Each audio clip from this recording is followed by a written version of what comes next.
दोस्तों, हम अपने चैनल पर एक सीरीज शुरू कर रहे हैं जो महान व्यक्तित्व चाणक्य को समर्पित है। इस श्रृंखला में हम वीडियो दर वीडियो चाणक्य नीति को जानेंगे जो 17 अध्यायों में बांटी है। तो आइए शुरू करते हैं। चाणक्य नीति, प्रथम अध्याय। तीनों लोकों के स्वामी सर्वशक्तिमान भगवान विष्णु को नमन करते हुए मैं एक राज्य के लिए नैतिकता के सिद्धांत कहता हूँ। मैं यह सूत्र अनेक शास्त्रों के आधार पर कह रहा हूँ। जो व्यक्ति शास्त्रों के सूत्रों का अभ्यास करके ज्ञान प्राप्त करता है, वह बहुत गौरवशाली कर्तव्य के सिद्धांतों को जानता होगा। उसे पता चल जाएगा कि उसे क्या फॉलो करना है और क्या नहीं। उसे अच्छाई और बुराई का भी पता चल जाएगा और अंत में वह सबसे अच्छा भी जानेगा। इसलिए लोगों का भला करने के लिए मैं वो बातें कहूंगा जिनसे लोग हर चीज को सही नजरिए से देखेंगे। पंडित भी बड़ी मुसीबत में पड़ जाता है यदि वह मूर्ख को उपदेश देता है, यदि वह दुष्ट पत्नी का पालन पोषण करता है या किसी दुखी व्यक्ति के साथ बहुत घनिष्ठ संबंध रखता है।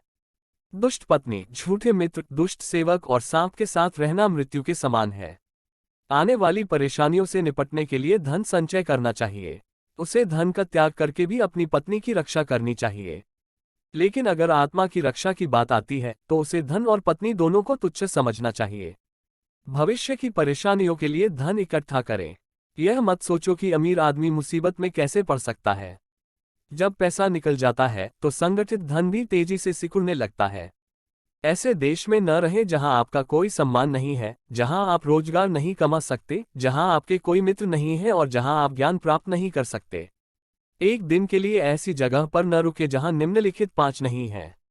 एक अमीर आदमी, एक ब्राह्मण जो वैदिक शास्त्रों में पारंगत है, एक राजा, एक नदी और एक डॉक्टर। एक बुद्धिमान व्यक्ति को ऐसे देश में कभी नहीं जाना चाहिए जहां रोजगार कमाने का कोई जरिया नहीं है, जहां लोग किसी चीज से नहीं डरते, जहां लोगों को किसी बात पर शर्म नहीं आती, जहां लोग बुद्धिमान नहीं हैं और जहां लोगों में परोपकार करने की वृत्ति न हो।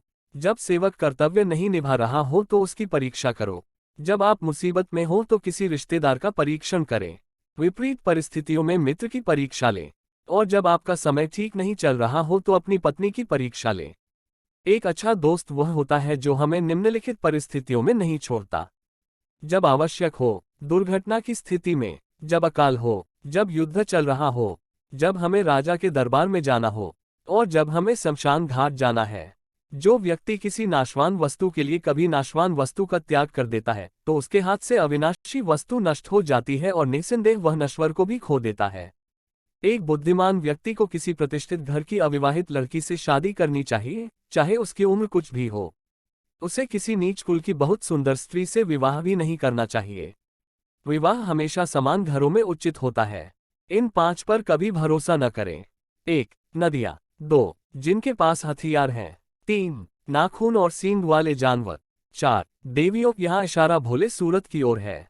5. शाही परिवार के लोगों पर। हो सके तो विष से अमृत निकाल लें। अगर सोना मिट्टी में पड़ा हो तो भी उठाकर धो लें और अपना लें। निम्न कुल में जन्म लेने वालों से भी उत्तम ज्ञान ले लो।